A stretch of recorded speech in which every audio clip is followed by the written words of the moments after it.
Hello my dear student. प्रत्यावर्ती धारा alternating current हम लोग पढ़ रहे थे। एक लेक्चर हम उसमें पढ़ा चुके हैं आपको। आज की क्लास में हम लोग पढ़ेंगे माध्य वैल्यू प्रत्यावर्ती धारा की, मीन और average value of alternating current. तो प्रत्यावर्ती धारा आपको पता है कि एक आवर्ती रूप में चलती है। एक चक्र में आधे में एक और आधे में एक और। तो इसलिए प्रत्यावर्ती धारा का जो माध्य या औसत मान होता है, मीन वैल्यू होती है, ये पूर्ण साइकिल के लिए शून्य होती है। इसलिए हमेशा प्रत्यावर्ती धारा या जो एवरेज वैल्यू है अल्टरनेटिंग करंट की, उसका मान हमेशा हम अर्ध साइकिल के लिए निकालते हैं, क्योंकि जितना ये पॉजिटिव आएगा इधर उतना ये नेगेटिव, तो टोटल मिलकर के जीरो हो जाएगा। तो अर्ध साइकिल के लिए हमेशा प्रत्यावर्ती धारा का औसत मान या माध्य मान निकाला जाता है। यही कारण है कि चल कुंडली धारा मापी जो मूविंग कॉइल गैल्वेनोमीटर है, उसमें अगर हम प्रत्यावर्ती धारा जब प्रवाहित करते हैं तो उसमें कोई भी विक्षेप नहीं होता है, क्योंकि उसमें दोनों का मान मिलकर के शून्य हो जाता है एक पूर्ण साइकिल के लिए। तो चलिए हम लोग देखते हैं प्रत्यावर्ती धारा का माध्य मान कैसे निकालेंगे। तो हमें पता है हम किसके लिए निकालेंगे, अर्ध साइकिल के लिए, हाफ साइकिल के लिए ही निकालेंगे। अगर पूर्ण साइकिल के लिए निकालेंगे तो इसका मान क्या हो जाएगा, शून्य हो जाएगा। तो अर्ध साइकिल मतलब आपको पता है टोटल आवर्तकाल मानते हैं टी, तो अर्ध साइकिल के लिए क्या हो जाएगा, T/2। माध्य मान का मतलब है I mean value of alternating current. तो IM से लिखते हैं मीन वैल्यू को। और अर्ध साइकिल के लिए माध्य कैसे निकालते हैं आपको पता होगा। 1 अगर x का निकालते हैं तो 1/x, 0 से x और जो वैल्यू होती है उसका dx, ऐसे ही तो निकालते हैं माध्य मान। मैथ्स के स्टूडेंट तो बहुत अच्छे से उन्हें पता है, बहुत निकालना पड़ता है। तो माध्य मान 1/t हाफ अर्ध साइकिल के लिए, और इंटीग्रेशन 0 से कहां, t हाफ तक। और किसका निकाल रहे हैं, करंट का, तो I dt। अब ये क्या हो गया, T/2 को 2/t, और ये क्या हुआ 0 से T/2, और I की वैल्यू क्या होती है, I = I0 sin omega t और dt। तो I मीन माध्य मान क्या हुआ, 2I0/t, इसको बाहर कर लिया, और ये क्या हुआ साइन ओमेगा टी की वैल्यू क्या आ जाएगी, माइनस का cos omega T upon omega, और लिमिट कहां से कहां तक है, 0 से T/2।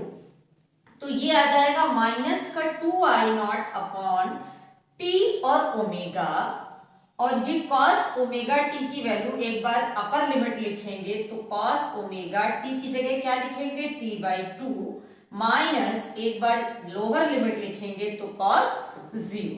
अब इसके बाद देखिए I माध्य मान मीन वैल्यू माइनस 2I0/t की वैल्यू क्या होती है, 2π/ओमेगा, और ये साथ में क्या है, ओमेगा। कॉस ओमेगा की और t की वैल्यू क्या है, 2π/ओमेगा, और अपॉन में क्या है 2, कॉस 0 की वैल्यू 1। अब इसके बाद देखिए यहां पर बोर्ड छोटा है तो आप इसको साथ में ही नोट कर लीजिएगा। अब ये 2 से 2 चला गया और ओमेगा से ओमेगा चला गया, तो ये खा गया, 2 से 2 चबा गया, तो IM = -I0/π, और cos पाई की वैल्यू -1 माइनस 2I0/π। माध्य मान होता है 2I0/π। इसको जब हल करते हैं तो अप्रॉक्स 0.637, या आप हल कर दीजिएगा 2I0/π। ये आ गई माध्य वैल्यू। चाहे IM की वैल्यू हो, इसी में एवरेज वैल्यू आपसे पूछे, माध्य वैल्यू पूछे, मीन वैल्यू पूछे, सब एक ही बातें हैं। अब इसी के साथ साथ हम लोग वर्ग माध्य मूल मान भी देख लेते हैं, RMS वैल्यू भी देख लेते हैं। तो आपको समझ में आ गई पूर्ण साइकिल के लिए क्या हो जाता है, ये +2I0/π है, और जो अर्ध साइकिल बची उसके लिए -2I0/π हो जाता है। टोटल मिलकर क्या हो जाता है, 0। अब प्रत्यावर्ती धारा का वर्ग माध्य मूल मान, क्या चीज, वर्ग माध्य मूल मान, root mean square value of alternating current.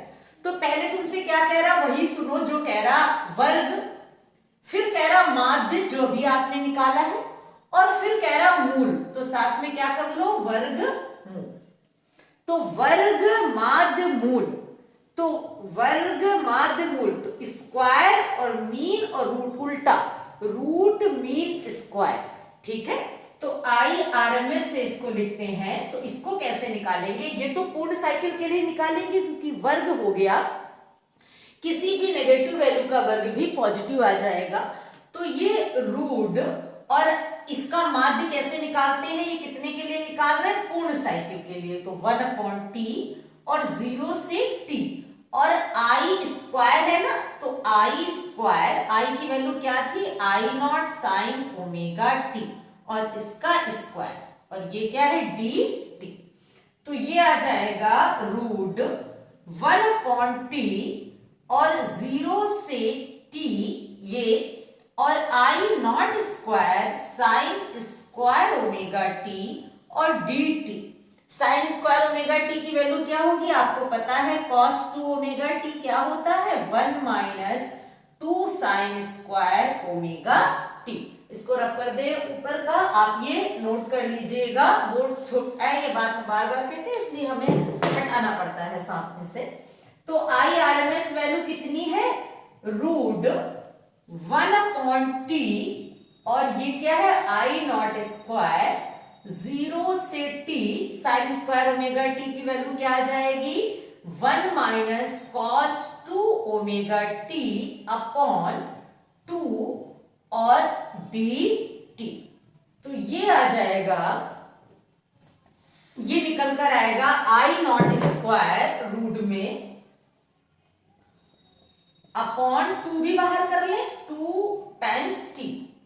अब ये 1 का करेंगे इंटीग्रेशन dt के उसमें, तो t आएगा, और ये क्या होगा, लिमिट कहां से कहां तक लेंगे, लोअर लिमिट ये 0 और अपर लिमिट t, माइनस जब cos 2 ओमेगा t का करेंगे तो sin 2 ओमेगा t और अपॉन 2 ओमेगा, लिमिट क्या है, 0 से t, ऐसे ऐसे ऐसे।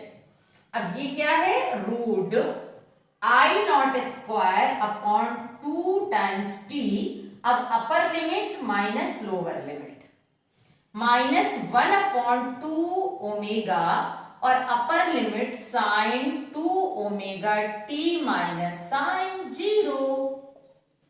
अब इसके बाद क्या आ जाएगा, ये ऐसे रफ करा।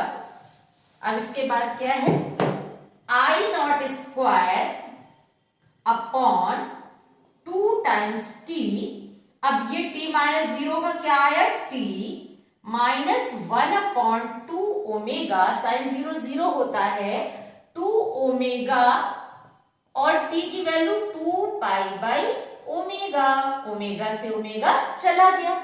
अब ये 2 पाई हो 4 पाई हो, आपको पता है साइन की वैल्यू क्या जानी है, 0। तो ये पूरा पोर्शन क्या हो गया, 0।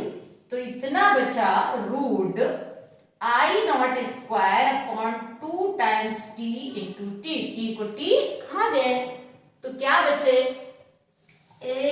अब देखते हैं क्या बचा, IRMS equal to I0 square है ना, तो I0 बाहर आ गया, 2 है तो 2, 0.707 I0। इसको अगर हल करें या I0 अपॉन रूट 2 ही याद करें।